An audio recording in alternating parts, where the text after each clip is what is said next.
बिस्मिल्लाहिर्रहमानिर्रहीम, अस्सलाम वालेकुम। मैं हूं अब्दुल कादिर और आप देख रहे हैं आपका अपना यूट्यूब चैनल।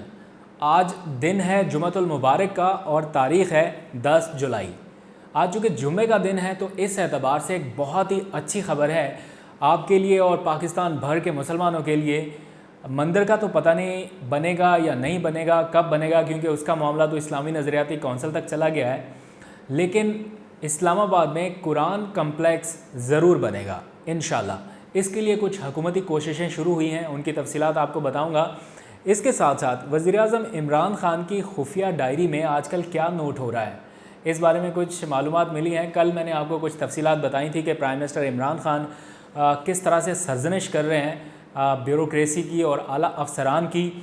इस सिलसिले में आज एक और पेशरफ्त हुई है। वज़ीर-ए-आज़म ने ब्यूरोक्रेसी के जो हीले बहाने थे उनको नज़रअंदाज करते हुए अब उनके फ़ैसलों में मुदाखलत शुरू कर दी है, और ऐसे फ़ैसले जिनमें उनकी तरफ से ताख़ीर हो रही थी अब बराह रास्त वज़ीर-ए-आज़म ने मुदाखलत करते हुए ख़ुद अहकामात देना शुरू कर दिए हैं। उसके क्या समरात निकले हैं वो मैं आपको बताऊँगा। और इसके साथ साथ अरबों डॉलर्स की सरमायाकारी जो चंद दिनों में पाकिस्तान आई है, हमारे लिए तो ये बहुत अच्छी बात है, लेकिन एक माफिया ऐसा है जिसको ये चीज़ हज़म नहीं हो रही और चीखें निकल रही हैं एक तरह से कि क्यों पाकिस्तान में इतनी सरमायाकारी आ रही है, क्या कोशिशें हो रही हैं और क्यों मुश्किलात हैं। ये सारी तफसीलात आज आपके सामने रखूँगा, लेकिन सबसे पहले मेरा ख्याल बात कर लेते हैं थोड़ी सी सबसे अच्छी खबर की आपके लिए, मेरे लिए और तमाम पाकिस्तान में बसने वाले मुसलमानों के लिए।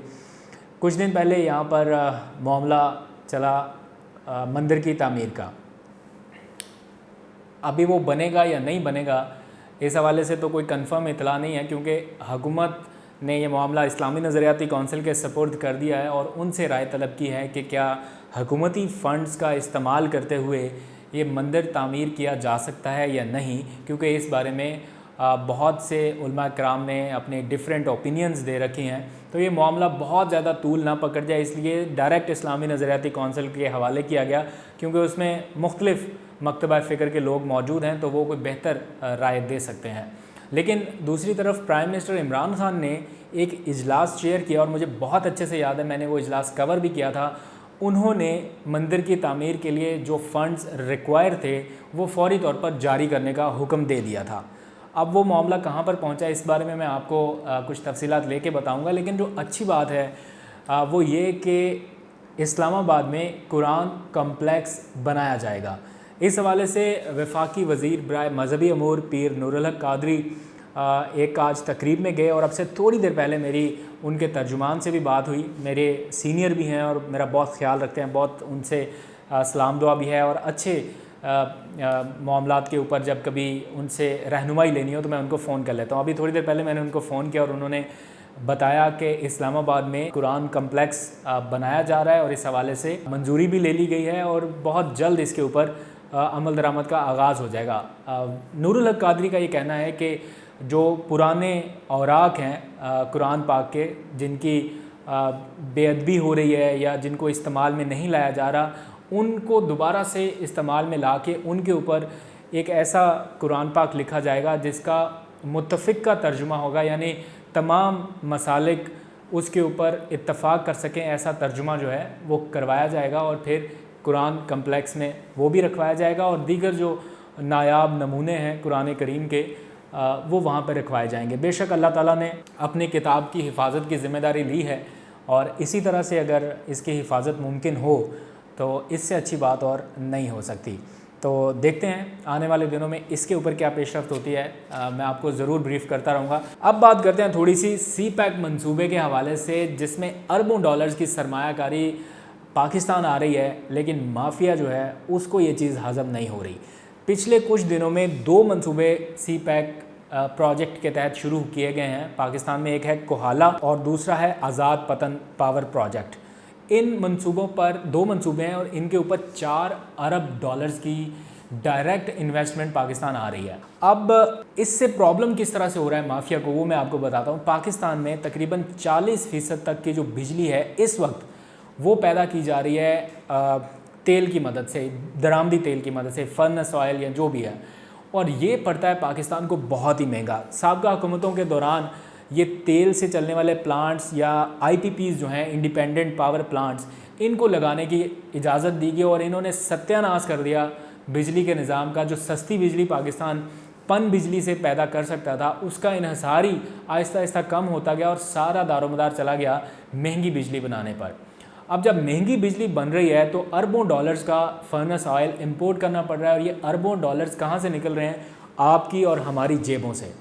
और अब जब ये 2 प्रोजेक्ट लगे हैं जिनसे अच्छी खासी बिजली पैदा होगी और वो भी सस्ती पन बिजली पैदा होगी, तो आप अंदाज़ा लगा लीजिए कि ये जो इंडिपेंडेंट पावर प्लांट्स हैं या IPPs हैं, इस माफिया को कितनी तकलीफ़ हुई होगी। और बैक एंड पे इतनी ज़ोरदार कोशिशें हो रही हैं कि ये प्रोजेक्ट किसी तरह से चल ना सके, इस मामले में डायरेक्ट इन्वेस्टमेंट पाकिस्तान आ ना सके, और तरह तरह की रुकावटें खड़ी करने की कोशिश की जा रही है। लेकिन प्राइम मिनिस्टर डट गए हैं, उन्होंने 2 मंसूबों के ऊपर दस्तखत किए हैं। आसिम सलीम बाजवा साहब से आज चीनी सफ़ीर की भी मुलाकात हुई है, आज़ाद कश्मीर के कुछ नुमाइंदों ने भी मुलाकात की है, और उन्होंने भी वाज़े किया है कि ये मंसूबे जो हैं 2026 तक इंशाल्लाह मुकम्मल हो जाएंगे, तो इससे पाकिस्तान का जो तवानाई का टारगेट है वो पूरा हो सकेगा। 1800 मेगावाट के करीब जो बिजली है वो पाकिस्तान सस्ती प्रोड्यूस कर सकेगा। यही विज़न है प्राइम मिनिस्टर का भी, यही वक्त की ज़रूरत है कि आप सस्ती बिजली पैदा करें और कंज्यूमर को सस्ती बिजली दें। आप बना रहे हैं 17-18 रुपये से ज़ायद का यूनिट, जो कि अगर पन बिजली से बनाए तो 2 रुपये से ज़्यादा का यूनिट नहीं है, 3 रुपये 5 रुपये तक कर लें, इससे ज़्यादा नहीं है। आप लोगों ने भी घरों में नोटिस किया होगा कि बिजली कम इस्तेमाल करते हैं लेकिन उसका बिल जब आता है तो 14 तबक रोशन हो जाते हैं। उसकी वजह यह है कि सारा सिस्टम जो है वो कंट्रोल में आया हुआ है IPPs के। IPPs माफिया जो है वो सारा फर्नेस ऑयल से बिजली बना बना के आपको और हमें लूट रहा है, और सारा फ़ायदा मखसूस तबके को हो रहा है। अब देखते हैं इस मामले में कितनी पेशरफ्त होती है, ये तफसीलात भी मैं आपको बताऊंगा। अब चलते हैं हमारे आज के अहम टॉपिक की तरफ। वज़ीर-ए-आज़म इमरान खान को मामू बनाने की नाकाम कोशिशें मुसलसल हो रही थी, और हो इस तरह से रही थी कि ब्यूरोक्रेसी मुसलसल डिलेइंग टैक्टिक्स या फिर ऐसी मालूमात जिनका कोई फ़ायदा नहीं है वो प्राइम मिनिस्टर तक पहुंचा रही थी। मैंने इस बारे में आपको कल डिटेल से बता दिया था, ज़्यादा इसमें आज डिटेल में बात नहीं करेंगे। लेकिन प्राइम मिनिस्टर की एक डायरी है जो मैं कल बताना भूल गया था, ये भी इन्फॉर्मेशन मिली थी और आज TV चैनल पर भी ब्रेक कर दिया हमने।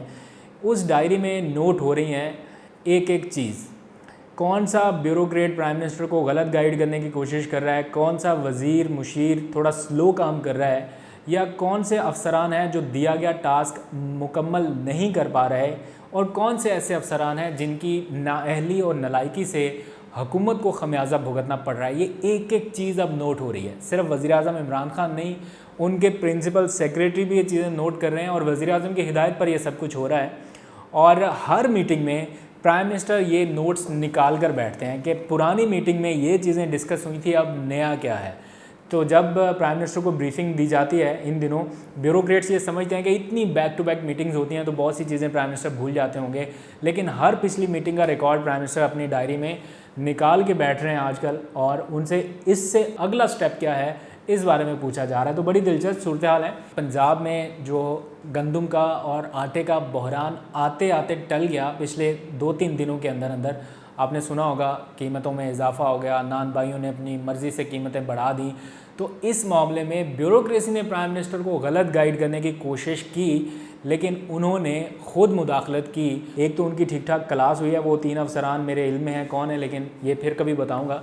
लेकिन साथ ही प्राइम मिनिस्टर ने ख़ुद ये अहकाम जारी किए पंजाब हुकूमत को कि 35 अरब रुपए की सब्सिडी फौरी जारी करें, और साथ ही उन्होंने कहा कि जो गंदम इस वक्त हमारे पास हुकूमत के स्टॉक में मौजूद है उसको फौरी तौर पे मार्केट में ले आएँ, इससे पहले कि बहरान संगीन हो। ये गंदम सप्लाई कर दें, जब अक्टूबर का वक्त आएगा उस वक्त ज़रूरत के मुताबिक पाकिस्तान गंदम इंपोर्ट कर लेगा, लेकिन फ़िलहाल ये बहरान नहीं होना चाहिए। और यही हुआ। प्राइम मिनिस्टर अगर बराह रास्त इंटरवीन ना करते तो आज आप देख रहे होते कि ये बहरान भी पैदा हो चुका होता, गंदम भी ना मिल रही होती, आटा भी ना मिल रहा होता, और सारे का सारा कसूर प्राइम मिनिस्टर के कंधों पे होता और कोई डिफेंड ना कर रहा होता। तो ये कुछ मामला बेहतर बनाने की कोशिश की जा रही है, जहाँ पे प्राइम मिनिस्टर ने ब्यूरोक्रेसी के मामला में ख़ुद मुदाखलत करना शुरू किया, और मेरे ख्याल में ये एक इनिशिएटिव अच्छा है। ब्यूरोक्रेसी इसका माइंड ज़रूर करेगी, आला अफसरान को बुरा लगेगा कि हमारे मामलात में क्यों मुदाखलत हो रही है, लेकिन ये मुदाखलत बहुत ज़रूरी थी। हर वक्त लोगों की बातें नहीं सुनी जा सकती, कुछ ना कुछ तो बोल्ड स्टेप्स लेने पड़ेंगे, और यही अब कुछ ہونے لگا ہے۔ اور آخر میں جاتے جاتے تھوڑی سی بات کر لیتے ہیں وزیر اعظم کے فیصلوں کی عالمی سطح پر پذیرائی کی۔ کرونا وبا کے دوران وزیر اعظم نے جس طرح سے اس معاملے کو کاؤنٹر کیا ہے، یقین سے یہ کہا جا سکتا ہے کہ وزیر اعظم نے پاکستان کو بھوک کے ایک بڑے بحران سے بچایا ہے۔ جو پرائم منسٹر کا موقف تھا کہ ہم وبا سے زیادہ بھوک سے نہ مر جائے کہیں ہماری عوام، اب اس موقف کی بھی تائید ہو رہی ہے، اور انٹرنیشنل ایک ریسرچ آرگنائزیشن ہے غربت کے خاتمے کے لیے کام کرنے والی یہ آرگنائزیشن آکسفیم، اس نے ایک ریسرچ کی ہے اور انہوں نے بھی یہ موقف تسلیم کیا اور کہا ہے کہ کرونا کی بجائے بھوک سے اموات کا زیادہ خدشہ تھا، اور بہت سے ممالک اس خدشے کو بھانپ نہیں سکے اور اپنی عوام کو انہوں نے غربت کے ساتھ ساتھ بھوک میں بھی مبتلا کر دیا۔ انہوں نے ایک فہرست جاری کی ہے جن ممالک میں بھوک کا بہت زیادہ خطرہ اس وقت منڈلا رہا ہے، اور اس میں ہمارا ہمسایہ ملک بھی شامل ہے۔ بھارت کو ایمرجنگ ہنگر سپاٹ کے طور پر اس فہرست میں شامل کیا گیا ہے، یعنی ابھرتا ہوا وہ ملک جس میں بھوک سب سے زیادہ ہے، اور پاکستان اس فہرست میں شامل ہونے سے بچ گیا کیونکہ دونوں حکومتوں میں مختلف حکمت عملی کے تحت کام ہو رہا تھا۔ ایک طرف مکمل لاک ڈاؤن کر دیا گیا پورا ملک، اور دوسری طرف وزیر اعظم کی یہ کوشش تھی کہ لاک ڈاؤن نہیں ہونا چاہیے۔ اب آپ خود فیصلہ کر سکتے ہیں کہ یہ سمارٹ لاک ڈاؤن کی پالیسی کس حد تک کامیاب رہی، اور وزیر اعظم کے جو فیصلے تھے کرونا کے دوران کیے گئے ان کا آپ کو کتنا فائدہ ہوا براہ راست، اور پوری دنیا میں اس کی جس طرح سے تعریف ہو رہی ہے، تو یہ ایک ثبوت ہے کہ ایک لیڈر ایک ویژن ایک دور اندیشی کے ساتھ جس طرح سے چل رہا ہے۔ ملکی معیشت کے معاملات شاید اس طرح سے بہتر نہیں ہیں، بالکل بہتر نہیں ہیں، لیکن اس کی وجہ جو حکومتی مشینری اور بیوروکریسی کی آپس میں کوارڈینیشن بہتر نہ ہونا ہے، اور اب اس سلسلے میں بھی وزیر اعظم ڈائریکٹ مداخلت کرنا شروع ہو گئے ہیں۔ امید کرتے ہیں کہ حالات دن بدن مزید بہتر ہوں۔ اب تک کے لیے اتنا ہی، اجازت دیجیے، اللہ حافظ۔